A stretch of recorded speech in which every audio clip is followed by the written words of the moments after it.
পেটের যত রকম সমস্যা, গ্যাস, অ্যাসিডিটি, বদহজম, কোষ্ঠকাঠিন্য, ডায়রিয়া, এমনকি আইবিএস, আইবিডি, এগুলোর মধ্যে যদি আপনার কোনো সমস্যা থেকে থাকে, আজকের এই ভিডিওতে একদম সায়েন্টিফিক্যালি আপনাদেরকে টিপস দেব কীভাবে এইগুলো থেকে চিরদিনের জন্য মুক্তি পাওয়া যায়। অ্যাকচুয়ালি পেটের সমস্যা এমন, আপনারা ওষুধ খান, গ্যাসের ওষুধ খান, অ্যাসিডের ওষুধ খান, যতক্ষণ খেলেন ভালো থাকলো, আবার একই সমস্যা হতে থাকছে। বিশেষ করে আইবিএস খুব মারাত্মক রোগ এবং আইবিডি এই দুটো পেটের রোগ। এই পেটের রোগ মেডিকেল সায়েন্সে এদের বলা হয় কোনো ফাইনাল চিকিৎসা নেই এবং বলা হয় সারা জীবন এগুলোতে ওষুধ খেয়ে যেতে হবে, সারা জীবন আপনাকে কষ্ট পেতে হবে। আমি নিজের ক্ষেত্রে আমার নিজের এই রোগগুলো ছিল, আমি নিজে উইদাউট এনি মেডিসিন পুরোপুরি ঠিক হয়েছি। আমি কিন্তু মেডিকেল সায়েন্সকে হার মানিয়ে দিয়েছি। মেডিকেল সায়েন্স বা গুগলে আপনি সার্চ করবেন, এই রোগগুলোর কোনো স্থায়ী সমাধান নেই। আমি যখন রিপোর্ট করি আমার ছিল আইবিডি ছিল এবং নিজেকে ঠিক করার পর আবার রিপোর্ট করি ফুললি কিওর। শুধু তাই নয়, এইগুলো হলে শরীর অনেক দুর্বল হয়ে যায়, মানে শরীর আস্তে আস্তে ওয়েট লস হয়, শরীরে এনার্জি কমতে থাকে, হাড়ের ঘনত্ব কমতে থাকে। কিন্তু আমি মেডিকেল সায়েন্সকে ভুল প্রমাণ করে নিজেকে সুস্থ করেছি। শুধু তাই নয়, সুস্থ করার পর দুটো পরীক্ষার মাঠ পাস করেছি, একটা পুলিশ এসআইয়ের মাঠ পাস করেছি, একটা কেন্দ্রের পরীক্ষার মাঠ পাস করেছি। কী করে সম্ভব? কোনো ওষুধ খেয়েছি? একদমই না। আজকের এই ভিডিওটা অনেকেই চেয়েছিলেন এইটা নিয়ে ভিডিও বানানোর জন্য, আজকে তাই বানাচ্ছি। অনেক রিসার্চ, অনেক তথ্য নিয়ে ভিডিওটা এনেছি। পেটের যত রকম সমস্যা সবগুলো আপনারা উপকৃত পাবেন, কথা দিচ্ছি। সবার প্রথম বলবো এই দুটো রোগ সম্পর্কে, যেটা পেটের সবথেকে খারাপ রোগ। একটা হচ্ছে আইবিএস মানে ইরিটেবল বাউল সিনড্রোম, আরটা হচ্ছে IBD inflammatory bowel disease. Medical সায়েন্সে খুব কড়া নাম। প্রথম কথা হচ্ছে এই রোগগুলোতে হয় কি, যাদের হয় তারা বুঝতে পারে কতটা কষ্ট হয়। কীরকম? প্রথম কথা, হয় কোষ্ঠকাঠিন্য হবে, অর্থাৎ পেট পরিষ্কার হবে না, অথবা বারবার ডায়রিয়া হবে। তার সাথে পেটের যন্ত্রণা হওয়া শুরু হয়, তল পেট বিভিন্ন জায়গাতে ব্যথা হয়। তাছাড়া পেট ব্যথা হতে থাকে, কোনো কিছু খেলেও পেটে যন্ত্রণা শুরু হলো। তার থেকেও একটা খুব ভয়ঙ্কর, যখন মলত্যাগ করে তার সাথে কী হয়, রক্ত বের হয়, ব্লিডিং হয় প্রচুর পরিমাণে। এবং এই সমস্যাটা এতটাই খারাপ, মানে কোনো রকম ওষুধ খেয়ে, অ্যালোপ্যাথিক চিকিৎসাতে ওষুধ খেয়ে কিন্তু এক্ষেত্রে কাজ হয় না, এমনকি অপারেশন পর্যন্ত অনেক মানুষ করায়। আমার যখন হলো, আমি এইমসে ডাক্তার দেখিয়েছিলাম, আমাকে বলেছিল লাইফ টাইম ওষুধ খেতে হবে এবং গুগলে সার্চ করলাম এর কোনো চিকিৎসা নেই মেডিকেল সায়েন্সে, ঠিক আছে, এবং সারা জীবন ওষুধ খেতে হবে। আমি ডাক্তারদের ওই সিদ্ধান্তকে মেনে নিইনি। আমি দেখলাম আমাকে যে ওষুধগুলো দেওয়া হয়েছে, সেই ওষুধগুলো গুগলে সার্চ করলাম, সব স্টেরয়েড জাতীয় ওষুধ। এই স্টেরয়েড জাতীয় ওষুধ আমাদের আস্তে আস্তে শরীরের হাড়, তার ডেনসিটি কমিয়ে দেয়। শরীর খুব, স্টেরয়েড এত খারাপ, শরীরে এক্সেসিভ পরিমাণে নেওয়া, যেগুলো শরীরের ভেতর থেকে আস্তে আস্তে ক্ষতি করে দেয়। আমি তখনই সিদ্ধান্ত নিলাম আমি চিকিৎসা বা এই অ্যালোপ্যাথিক চিকিৎসাতে আমি থাকবো না, আমি নিজের থেকে রোগ সারাবো। তারপর সার্চ করা শুরু করলাম, করতে করতে করতে করতে পুরোপুরি ফিট হয়েছি। কিভাবে হয় আমি সব কিছুকে ব্যাখ্যা করছি। দেখুন, এইগুলো হচ্ছে মেন পেটের যে মেন দুটো সমস্যা, এইটা। এছাড়া গ্যাস, অ্যাসিডিটি, আজকের ভিডিওটা আপনারা দেখুন, সবগুলো আপনাদেরকে কিন্তু কাজে দিবে। প্রথম কথা হচ্ছে বলছি, পেটের সমস্যা হয় কেন, এই কারণটা যদি বুঝতে পারেন তাহলে কিন্তু আপনারা রোগ সারাতে পারবেন। এই ভিডিওটা একদম সায়েন্টিফিক, পুরো ধরে ধরে আপনাদেরকে বোঝাচ্ছি, হয়তো ভিডিওটা একটু বড় হবে। দেখুন, আমার লেখা এই দুটো বই যারা নিতে চান, ডেসক্রিপশনে লিঙ্ক রয়েছে, আপনারা লিঙ্কে গিয়ে বই দুটো সংগ্রহ করতে পারেন এবং ডাউনলোড করতে পারেন। প্রথম কথা জানতে হবে এই রোগগুলো হয় কেন। আমাকে একটা কথা বলুন তো, যদি কোথাও এক জায়গাতে বারবার আগুন লাগছে, ধরুন কোনো একটা কারখানাতে বারবার আগুন লাগছে, তাহলে কি বারবার আপনার আগুনটা নিভাবার চেষ্টা করবেন? এ তো অবশ্যই করবেন। তাহলে কি আপনারা খুঁটিয়ে দেখবেন না কেন বারবার আগুনটা লাগছে? যদি জেনে যান যে আগুনটা কেন বারবার লাগছে, তাহলে নেক্সট টাইম যাতে আগুনটা না লাগে আপনারা সেই চেষ্টা করবেন। ঠিক আমার এই ভিডিও বা আজকের এই যে ভিডিও, আমার উদ্দেশ্য রোগ হয়েছে, কিছু একটা লাইফস্টাইল চেঞ্জ করলাম, অসুখ ভালো হয়ে গেল, তা না। এমনভাবে রোগটার চিকিৎসা আপনারা করবেন বা নিজেরা করবেন, লাইফস্টাইল চেঞ্জ করবেন, যাতে পুরোপুরি শরীর থেকে রোগটা নির্মূল হয়ে যায়। বুঝতে পেরেছেন? তো দেখুন, আগে জানতে হবে রোগটা হয় কেন। আইবিএস বা আইবিডি এই রোগটা হওয়ার প্রথম কতগুলো কারণ একটা বলছি। দেখুন, বহু রিসার্চ, ইঁদুরকে নিয়ে বহু রিসার্চ করা হয়েছে, এই ছোট্ট একটা ভিডিওতে বলা সম্ভব নয়। বহু রিসার্চ করা হয়েছে, সেই রিসার্চ করার ভিত্তিতে কয়েকটা তথ্য আপনাদেরকে আমি শর্টে বলে দিচ্ছি। এই রোগটা হওয়ার প্রধান যে কারণ, নাম্বার 1, যখন আপনি মাতৃগর্ভে ছিলেন সেই সময় যদি আপনার মা খুব টেনশনে থাকেন, আপনার মা যদি খুব মানে মনে কোনো রাগ থাকতো বা মনের মধ্যে কোনো দুঃখ থাকতো, ফলে আপনার মানে মায়ের চিন্তা আপনার মধ্যে, দেখুন আপনার তো মা থেকে সৃষ্টি, তখন আপনার শরীরের জেনেটিক বা শরীরের বডি সিস্টেম, শরীরের পেটের মধ্যে যে ব্যাকটেরিয়া, যেটাকে গাট ব্যাকটেরিয়া বলা হয়, সেইগুলোর চেঞ্জ হয়, ফলে আপনার হজম ক্ষমতা দুর্বল হয় এবং আইবিএস আইবিডির শিকার হন। কথাটা শুনতে অবাক লাগছে তো? এটা একদম সত্যি, আমার কথা না। একটা বই পড়েছিলাম, মাইন্ড অ্যান্ড গাট কানেকশান। এই বইটাতে লেখক বলেই দিয়েছেন, মানে বহু রিসার্চ করে এই তথ্যগুলো দিয়েছেন, আপনারা চাইলে পড়ে নিতে পারেন। আচ্ছা, এছাড়া এই রোগগুলো আর কি কারণে হয়ে থাকে? যখন কোনো ছেলে বা কোনো মেয়ে, বা যখন আপনি যদি খুব ছোটোবেলাতে কোনো একটা আঘাত পান, কোনো একটা দুঃখ পেলেন বা একটা কোনো বড় আঘাত পেলেন যেটা মাথাতে সহ্য করতে পারছেন না, অথবা কোনো একটা কষ্ট পেলেন, বড় মাপের একটা কষ্ট পেলেন ছোটোবেলাতে, ঠিক আছে, 5 বছরের মধ্যে, যদি ওই আঘাতটা সহ্য করতে না পেরে মনের মধ্যে একটা দুঃখ, বেদনা, ব্যথা রয়ে গেল, সেইটা যদি আপনার মনের মধ্যে থেকে যায়, আপনার বডি সিস্টেম বা বডির যে প্রোগ্রাম, মাইন্ডের যে প্রোগ্রাম, নিউরন যে সিস্টেম, সেই অনুযায়ী চলতে থাকবে, ফলে আপনার কিন্তু আইবিএস আইবিডি সমস্যা থাকবে। বোঝাতে পারলাম? নেক্সট, তাহলে 1 নম্বর কি বললাম? জেনেটিক, মানে মা যখন গর্ভ ছিল সেই সময়। 2 নম্বর কি বললাম? কোনো পেনফুল মেমোরি, লিখে দিচ্ছি, কোনো পেনফুল মেমোরি। 1 নম্বর বললাম কি? মাতৃগর্ভ। 3 নম্বর যেটা মোস্ট ইম্পর্টেন্ট, সেটা হচ্ছে স্ট্রেস। স্ট্রেস মানে কি? অর্থাৎ আপনি কোনো টেনশন, চাপ, দুঃখ, ভয় ইত্যাদি, এইগুলোর জন্য এই রোগ হয়, যেটা আমার হয়েছিল এইটার কারণে, স্ট্রেসের কারণে। কারণ আমি বেকারত্ব জ্বালাতে ভুগেছিলাম, ঠিক আছে, তো তার জন্য আমার এটা হয়েছিল। তো ব্যাপারটা হচ্ছে এই স্ট্রেসটা কী? এখন কথা হচ্ছে, টেনশন, চাপ, ভয় নিলে কি আইবিএস আইবিডি রোগ হয়? হজম ক্ষমতা দুর্বল হয়? একটা পরীক্ষা বলি তাহলে। আমেরিকাতে একজন, আজ থেকে 1779 বা 80 সালের একটা ঘটনা বলছি, একজনকে গুলি করে দেওয়া হয়েছিল এবং গুলিতে মানে পেটের কাছে গুলিটা লেগেছিল।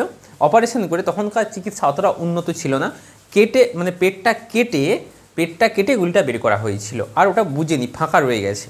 এবার কি করা হয়েছিল, যে মেডিকেল ডাক্তার যিনি এটা রিসার্চ করেছিলেন, তিনি কি করলেন, ওই পেটের মধ্যে কোনো একটা খাবারকে সুতোর মধ্যে বেঁধে পেট, মানে যেখানে হজম হয় সেখানে প্রবেশ করালেন। ভালো করে বুঝুন। এবার নর্মাল ওকে, যে ব্যক্তির ওই পেটের ছানাটা হয়েছিল, তাকে নর্মাল আনন্দের স্টেটে রাখা হলো, খাবারটা দেখা হলো। যখন তাকে আনন্দের মধ্যে রাখা হচ্ছে, সেই খাবারটা দ্রুত হজম হয়ে যাচ্ছে, ইজিলি ডাইজেস্ট হয়ে যাচ্ছে।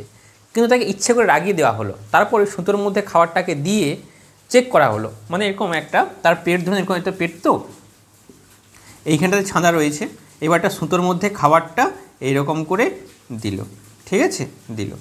এবার দেখলো এগুলো পাচক রস, হজম রস। যখন টেনশনে থাকছে তখন এটা কিছুতেই হজম হচ্ছে না, যখন তাকে রাগাচ্ছে, ইচ্ছে করে চাপ দেওয়া হচ্ছে, এটা কিছুতেই হজম হচ্ছে না। তাহলে বুঝতে পারছেন, সেখান থেকে বিজ্ঞানীরা প্রথম সিদ্ধান্ত নিল যে স্ট্রেসের কারণে হজম ক্ষমতা কমে যায়। তাহলে বুঝতে পারলেন, এটা 3 নম্বর হলো। নাম্বার 4, সেটা হচ্ছে লাভ। দেখুন, লাভ এমন একটা জিনিস, ভালোবাসা। আপনারা ভালোবাসা, যেটা গ্রামে ঘরে রাস্তাঘাটে হয়ে থাকে, ভালোবাসা চলতে থাকে। অ্যাকচুয়ালি ভালোবাসা মানে মাতৃস্নেহ, যেটা বলছি মাতৃস্নেহ। আবারও বলছি, বহু মানুষ এবং বহু ইঁদুরের মধ্যে পরীক্ষা করে আপনাদেরকে রিসার্চগুলো দিচ্ছি। এই মাতৃস্নেহটা জানার জন্য একটা পরীক্ষা বলি, তাহলে আপনাদের বুঝতে সুবিধা হবে। 2টো গ্রুপে ইঁদুরকে ভাগ করা হলো, বুঝতে পারলেন? একটা গ্রুপে ইঁদুরকে, যাদের বাচ্চা ইঁদুরগুলোকে মা ইঁদুর প্রচণ্ড স্নেহ করছিল, বেসেছিল। আর একটা হচ্ছে যে মা ইঁদুরগুলো ছেলেদিককে তাচ্ছিল্য করতো, মানে ঘৃণা করতো বা অতটা কেয়ার করতো না।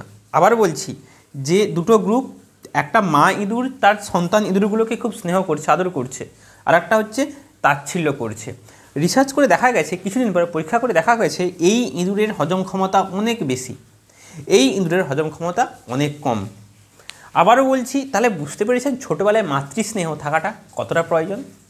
তাহলে এই কারণে এই রোগগুলো হয়। পেটের আপনি যা কিছু বলুন, গ্যাস বলুন, অ্যাসিড বলুন, যা কিছু, তার মূল কারণ কিন্তু এইগুলো হতে পারে। প্রথম কথা, মানে আমি আপনাদেরকে একবারে বেস লেভেল থেকে বলছি এই কারণে রোগগুলো হয়, তাহলে আপনারা রোগটা সারাতে পারবেন। বোঝাতে পারলাম? চলুন, এইগুলো তো জানলাম রোগের কারণ। এইবার জানবো রোগটা থেকে আমরা কি করে মুক্তি পাবো। মূল কথা হচ্ছে বলি দুটো, একটা খারাপ খবর, একটা ভালো খবর। খারাপ খবর হচ্ছে এইগুলো যখনই আমাদের ব্রেনের মধ্যে থাকে, অর্থাৎ আমাদের কোনো যখন মা যখন আমরা যখন পেটে থাকি, সেটা তো একবারই হয়েছে, সেই স্টেটটাকে চেঞ্জ করা যায় না, মানে আগে থেকে রেডি হয়ে গেছে। যখন ছোটোবেলায় একটা পেনফুল মেমোরি, সেই কোনো দুঃখ, কেউ কার বাবা মারা গেছে বা একটু এই যে ব্যাপারগুলো, তারপর হচ্ছে ছোটোবেলায় যা স্নেহ, সে খারাপ স্নেহ পেয়েই বড় হয়েছে, তাহলে ইত্যাদি কারণে তার তো পেটের সমস্যা খারাপ হবে। তাহলে এগুলো কিন্তু কোনো চেঞ্জ করা যাবে না, নাম্বার 1। নাম্বার 2, ভালো খবর হচ্ছে ব্রেনের কেমিক্যাল চেঞ্জ করে এই সমস্ত স্টেটগুলো পাল্টে দেওয়া যায়। ঠিক শুনছেন, ব্রেনের কেমিক্যাল চেঞ্জ করে সমস্ত স্টেটগুলো চেঞ্জ করে দেওয়া যায়, এবং আপনিও পারবেন, আমিও পেরেছি, আপনিও পারবেন, আমার স্থির বিশ্বাস। এইবার কথা হচ্ছে এগুলো পদ্ধতি কী। প্রথম কথা হচ্ছে আমি এগুলো একটা সলিউশন আসছি। দেখুন, সবার প্রথম যে সমাধান আসছি সেটা হচ্ছে আপনাদেরকে মনের মধ্যে পেনফুল মেমোরিকে হটাতে হবে। আমেরিকাতে একজন ডাক্তার, নামটা এই মুহূর্তে মনে আসছে না, উনি বহু রিসার্চ করছিলেন এই আইবিএস আইবিডি যাদের আছে প্রত্যেককে জিজ্ঞাসা করলো, আপনার কি ছোটোবেলায় কোনো দুঃখজনক ঘটনা ঘটেছে, আপনার সাথে ছোটোবেলায় কোনো খারাপ কিছু হয়েছে? বেশিরভাগ 80% মানুষ উত্তর দিয়েছে হ্যাঁ, কারোর বাবা মারা গেছে, কেউ ছোটোবেলায় যৌন শিকার হয়েছে, ঠিক আছে, বা কেউ কাউকে খুব আঘাত দিয়েছে, কারো মা মারা গেছে, এই দুঃখের জন্য তার আইবিএস আইবিডি হয়েছে। কারণটা ভেবে দেখুন।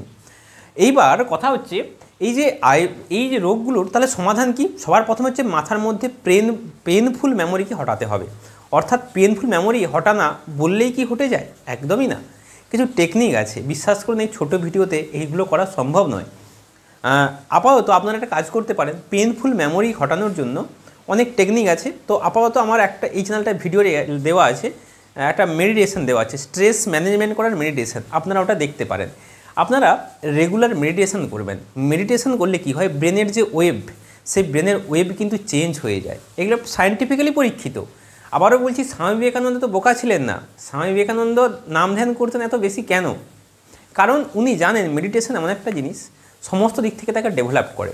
তাহলে পেনফুল মেমোরি স্ট্রেস ম্যানেজমেন্ট করার কিছু টেকনিক, একটা কি বললাম, মেডিটেশন করা। নেক্সট, পরের পয়েন্ট, মনের মধ্যে কোনো রাগ, হিংসা, অভিমান রাখবেন না।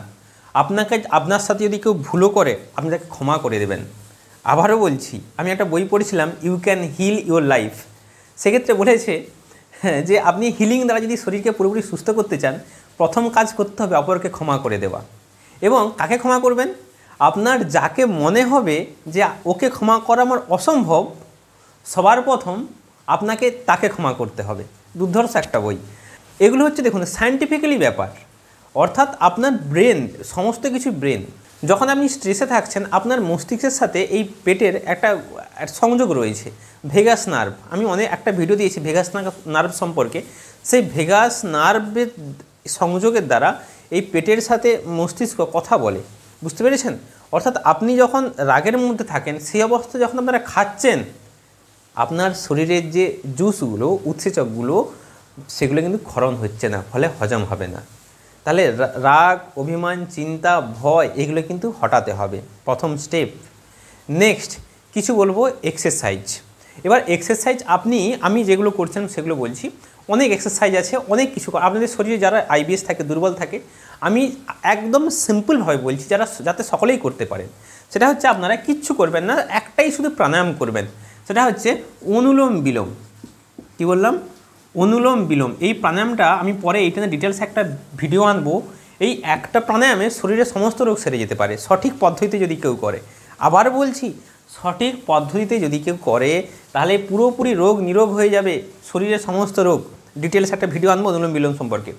অনুলোম বিলোম করার পদ্ধতি অনেকেই জানে না, অনেকে করে ফল পায় না। কেন পায় না? সঠিক পদ্ধতি জানে না বলে। আপনাদেরকে ছোট্ট করে একটু বলে দিচ্ছি।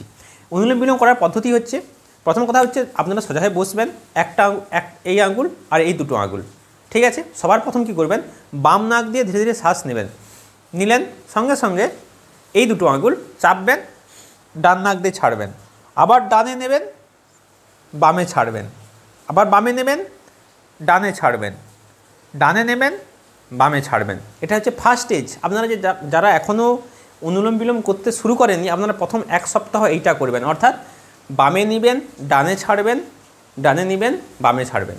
এইটা 1 সপ্তাহ চলবে। এরপর কি করবেন আপনারা, মানে ধরুন এটা 3 সেকেন্ড নিলেন, 3 সেকেন্ড ছাড়লেন। আবার বলছি 3 সেকেন্ড নিলেন, 3 সেকেন্ড ছাড়লেন।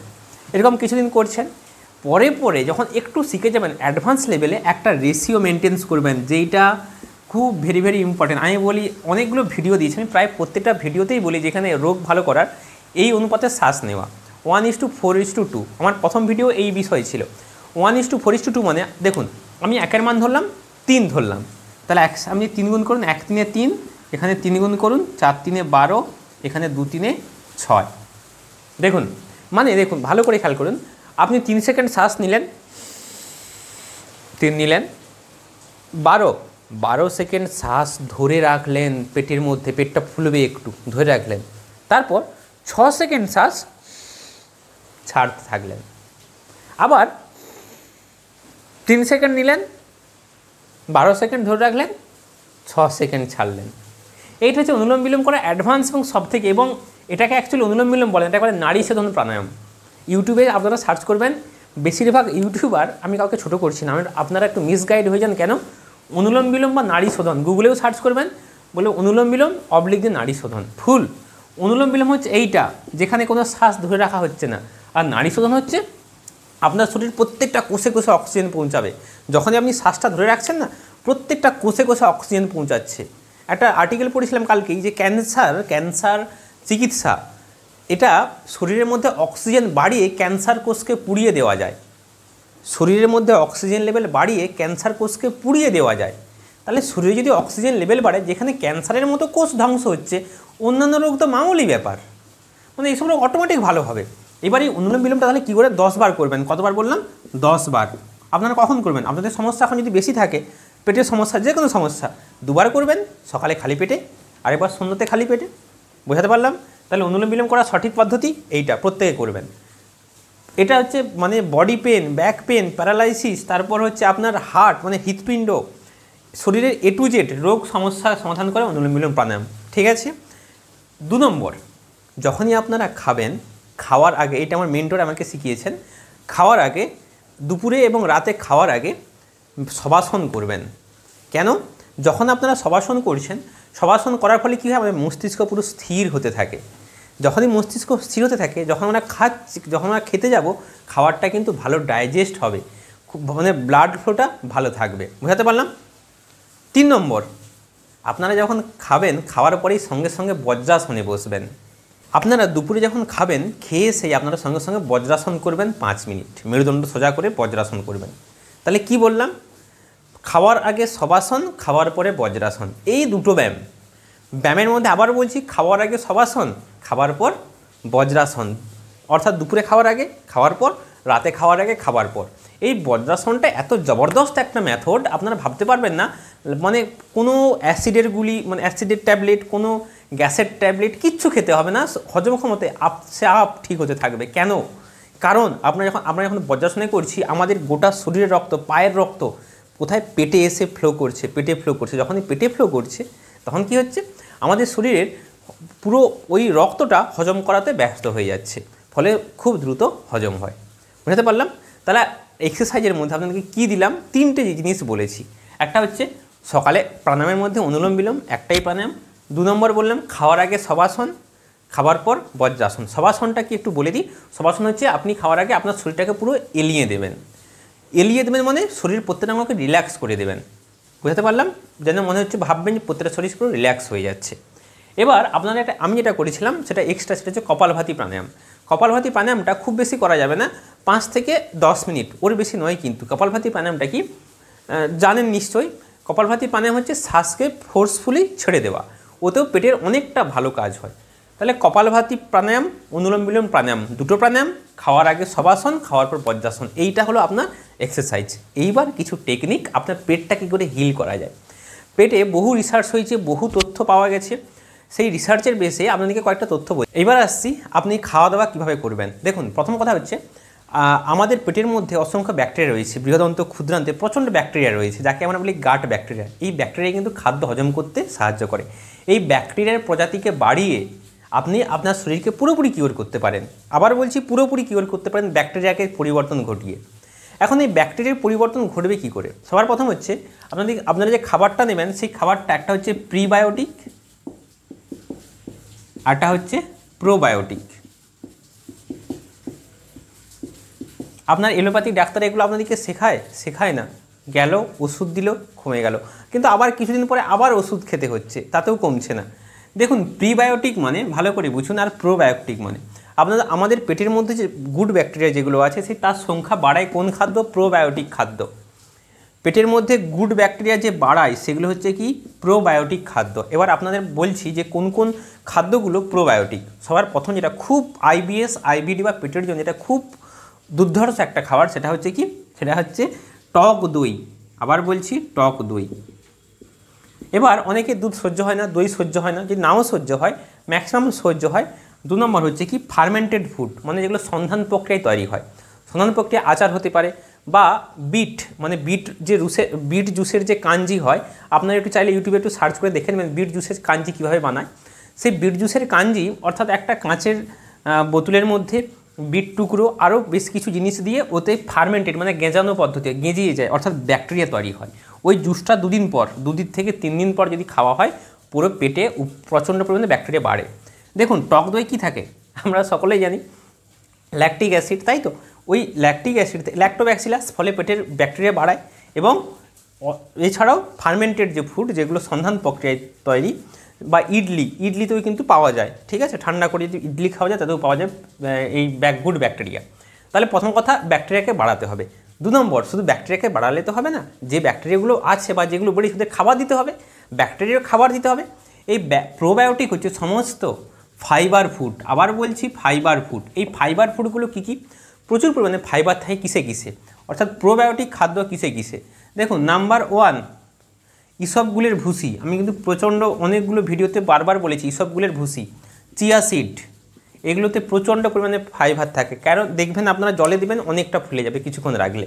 নেক্সট আপেল, বেদানা, পেঁয়াজ, এগুলোতে কিন্তু প্রচুর পরিমাণে প্রিবায়োটিক খাদ্য, অর্থাৎ এগুলো যদি আপনারা খেতে পারেন আপনাদের এই ব্যাকটেরিয়াটা সংখ্যা বাড়বে এবং উন্নত হবে, হজম ক্ষমতা উন্নত হবে। নেক্সট এরপরে যেটা বলবো যে আপনারা কিছু খাওয়া দাওয়ার নিয়ম। সবার প্রথম আপনারা খাবারটা চিবিয়ে খাবেন। আবার বলছি খাবারটা যখন খাবেন পুরো চিবিয়ে পেস্ট করে খাবেন। পরের পয়েন্ট, আপনারা যখন খাবেন খাওয়ার আধ ঘন্টা আগে এবং খাওয়ার 1 ঘন্টা পরে কোনো জল খাবেন না। আবার বলছি খাওয়ার আধ ঘন্টা আগে খাওয়ার 1 ঘন্টা পরে কোনো জল খাবেন না। এই কারণে আমরা তো খেলাম, খাওয়ার সঙ্গে সঙ্গে পেটের সমস্ত জুস বা উৎসেচক রেডি রয়েছে ওটাকে হজম করার জন্য। সঙ্গে সঙ্গে যদি আমরা জল খেয়ে নেই সব উৎসেচক ধোয়া হয়ে চলে যাচ্ছে, ফলে হজম করার জন্য খাবার থাকছে না। বুঝাতে পারলাম? নেক্সট ময়দা জাতীয় কোনো খাবার খাবেন না। আবার বলছি ময়দা জাতীয় কোনো খাবার খাবেন না। নেক্সট সবসময় উদ্ভিজ্জ খাবার খাবেন, প্রাণীজ খাবার অ্যাভয়েড করে চলবেন। এবার কেন দেখুন, এগুলো ভিডিও অনেক বড় হয়ে যাচ্ছে, আমি বলছি না। আমার একটা প্লেলিস্ট বানানো আছে ফুয়েল অফ বডি, অর্থাৎ শরীরের জ্বালানি। বহু রিসার্চ বহু তথ্য ওই প্লেলিস্টে আমার অ্যাকচুয়ালি প্রথম যে ভিডিওগুলো বানিয়েছিলাম ওই ফুয়েল অফ বডিতে ভিডিওগুলো বানিয়েছিলাম, মানে শরীরকে কী করে অটোমেটিক ফিট অ্যান্ড ফাইন রাখা যায় সেক্ষেত্রে ভিডিওগুলো আছে, আপনারা একটু দেখে নেবেন লাইফস্টাইল কী করে উন্নত করা যায়। ঠিক আছে, ওই প্লেলিস্টে আপনারা দেখতে পাবেন যে মাংস খেলে কী ক্ষতি হয়, ডিম খেলে কী ক্ষতি হয়, সব কিছু দেওয়া আছে। বা যদিও ক্ষতি হয় কীভাবে খাবো, কীভাবে খেলে ক্ষতি হবে না, এইগুলো সবসময় প্রাণীজ খাবারটাকে অ্যাভয়েড করে উদ্ভিজ্জ খাবার খাবেন। উপবাস মোস্ট ইম্পর্ট্যান্ট। আমার একটা ভিডিও দিয়েছি উপবাস করলে কী করে 50+ রোগ সেরে যায়, সায়েন্টিফিক ভিডিও দেখতে পাবেন ওখানে। আমি ওখানে ব্যাখ্যা করে দিয়েছি উপবাস করলে আমাদের সায়েন্টিফিক্যালি শরীরে কী পরিবর্তন হয়। নোবেল পুরস্কার পেয়েছিলেন একজন জাপানের বিজ্ঞানী অটোফেজি আবিষ্কার করার জন্য 2016 সালে। এই উপবাস করলে আপনাদের পেটের যে ব্যাকটেরিয়াগুলো রিপেয়ার হতে থাকে। অর্থাৎ আমাদের শরীরের এই পেটের বা ডাইজেস্টিভ সিস্টেমের কাজ দুটো কাজ, খাওয়ার হজম করা আর শরীরকে হিলিং করা, অর্থাৎ পুরোপুরি রিপেয়ার করা। আমরা যদি সবসময় খেতে থাকি তাহলে সবসময় পেটের মধ্যে ব্যাকটেরিয়াগুলো খাওয়ার হজম করতেই থাকে। আমরা তাকে যদি রেস্ট দেই, অর্থাৎ খাওয়া না খেয়ে যদি রেস্ট দেই, তখন কিন্তু শরীরের কোষগুলোকে রিপেয়ার করে। ভিডিওটা ডিটেলস আছে, দেখে নেবেন উপবাস করার সায়েন্টিফিক উপকারিতা। উপবাস করবেন, যেটা আমার রামবান মতো কাজ করেছিল, মানে বিভৎস লেভেলে আমার উপকার পেয়েছি উপবাস করে ভীষণ পরিমাণে আমি খুব কুইক হজম ক্ষমতা প্রচণ্ড পরিমাণে বেড়ে গেছিলো। নেক্সট যেটা পয়েন্ট সেটা হচ্ছে একটা ঘরোয়া একটা পদ্ধতি, একটা আপনাদেরকে ঘরোয়া বাড়িতেই রয়েছে, আপনারা যদি সেটা ফলো করেন আপনাদের এই রোগ থেকে জীবনের জন্য মুক্তি পেয়ে যাবেন। ধৈর্য রাখতে হবে, যেটা আমি ব্যবহার করেছিলাম। আমি যে নিজে বাড়িতে তৈরি করে একটা ওষুধ খেয়েছিলাম, ওষুধ ঠিক না ঘরোয়া জিনিস, সেইটা আপনাদেরকে বলছি। এইটা খেলে কিন্তু আপনাদের 3 মাস 4 মাস 6 মাস পরে কিন্তু একবার ভেতর থেকে সেরে যাবে। কি নেবেন? 3টে জিনিস নেবেন। দেখুন, একটা হচ্ছে ইসবগুলের ভুসি নেবেন, হলো। আচ্ছা, মৌরি, পান মৌরি নেবেন। আর একটা হচ্ছে বেল গুঁড়ো। আবার বলছি 3টে জিনিস, ইসবগুলের ভুসি আর মৌরি আর হচ্ছে বেল গুঁড়ো। ভুসি তো দোকানে পেয়েই যাবেন। আচ্ছা, মৌরিও দোকানে পেয়ে যাবেন। সমস্যা হচ্ছে বেলগুঁড়ি। বেলগুঁড়ি দেখবেন সবথেকে বেটার হবে যদি বাড়িতে আশেপাশে যেখানে গাছ থাকে, বছর এক বাড়িতে পাওয়া যায়, বেলকে পেড়ে মানে ফাটিয়ে গুঁড়ো করে সেটা নেওয়া, শুকনো করে গুঁড়ো করে। অনেকে শহরে থাকেন, পাবেন না, আপনারা কি করবেন, আপনারা হচ্ছে দোকান থেকে কিনতে পাওয়া যায় বা অনলাইনে কিনতে পাওয়া যায় বা আয়ুর্বেদিক দোকানে পাওয়া যায় বেলের গুঁড়ো। পেটের জন্য সবথেকে যদি কোনো ভালো ফল হয়ে থাকে সেটা হচ্ছে বেল, যেটা হচ্ছে শরীরের বাত, পিত্ত, কফ এগুলোকে রিঅ্যাডজাস্ট করে। এগুলো আমি বহু রিসার্চ করেছি, বহু তথ্য পড়েছি, মানে এগুলো আমি করেছি বলে আপনাদেরকে বলতে পারছি। পেটের অমৃত ফল হচ্ছে সবথেকে ভালো ফল হচ্ছে বেল। আচ্ছা, যেটা বলতেছিলাম, আপনারা 3টে জিনিস, বেল, মৌরিকে গুঁড়ো করবেন আর বেল গুঁড়ো, 3টে গুঁড়ো থাকলো। বেলগুঁড়ি, ভুসি, মৌরি আলাদা করে গুঁড়ো, মানে মৌরি আলাদা করে গুঁড়ো করবেন, আর বেল গুঁড়ো আর ভুসি 3টেকে সমান পরিমাণ নেবেন। অর্থাৎ এটাও 100 নিলে ওটাও 100, ওটাও 100 গ্রাম নিলেন, দিয়ে একসাথে মিক্সড করে বোতলে ভরে রাখলেন। এইবার সকাল দুপুর রাত 3 বার খাওয়ার পর আপনারা ওইটাকে খাওয়ার 45 মিনিট পর আপনারা হালকা গরম জল করবেন, গরম জলে এটা গুলিয়ে খাবেন। এইটা করলে 4 মাস 5 মাস 6 মাস পর এটা ধীরে ধীরে সারবে। এটা কিন্তু আপনারা করবেন। দেখুন, আপনারা হয়তো আইবিএস আইবিডির জন্য যে যা চিকিৎসা করছেন, যে যা খাচ্ছেন, ওষুধ খান, ওষুধ কিন্তু ছাড়বেন না। আপনারা এখন ওষুধ খাওয়ার সাথে সাথে আমি যে পদ্ধতিগুলো বললাম সেইগুলো আপনারা করতে থাকুন, তাহলে কিন্তু আপনাদের পুরোপুরি এটা সেরে যাবে। আর সত্যি কথা বলতে অ্যাকচুয়ালি যেটা বললাম যে ব্রেনের কেমিক্যাল চেঞ্জ করে কি শরীরের এই যেগুলো মাতৃগর্ভ বা পেনফুল মেমোরি কি চেঞ্জ করা যায়?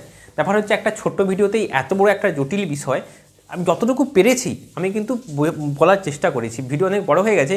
তো ভবিষ্যতে আমি আইবিএস আইবিডি সমস্যা থেকে চিরতরে আমি একটা কোর্স লঞ্চ করব, আমি ভাবনা স্তরে রেখেছি, যেখানে স্টেপ বাই স্টেপ মেডিটেশন থাকবে, স্টেপ বাই স্টেপ পদ্ধতি থাকবে, 21 দিনের টাস্ক থাকবে, এবং মানে স্ট্রেসের জন্য একটা আলাদা মেডিটেশন, তারপর কীভাবে শবাসন করতে হয় তার মেডিটেশন, কীভাবে পেনফুল মেমোরি হটাতে হয় তার মেডিটেশন। শুধু তাই নয়, প্রত্যেকটা প্রাণায়াম, প্রত্যেকটা কপালভাতি এক্স্যাক্ট পদ্ধতি কী, এইগুলো সব ডিটেলসে একটা আমি কোর্স আনবো ভেবেছি। তো আপাতত আপনারা এইগুলো ফলো করুন, অনেকটাই ফল পাবেন। তো ভবিষ্যতে আপনাদের জন্য ওইটা নিয়ে আসবো। আজকের ভিডিও এখানেই শেষ করছি, পরের ভিডিওতে দেখা হবে পরের কোনো টপিক নিয়ে। টাটা।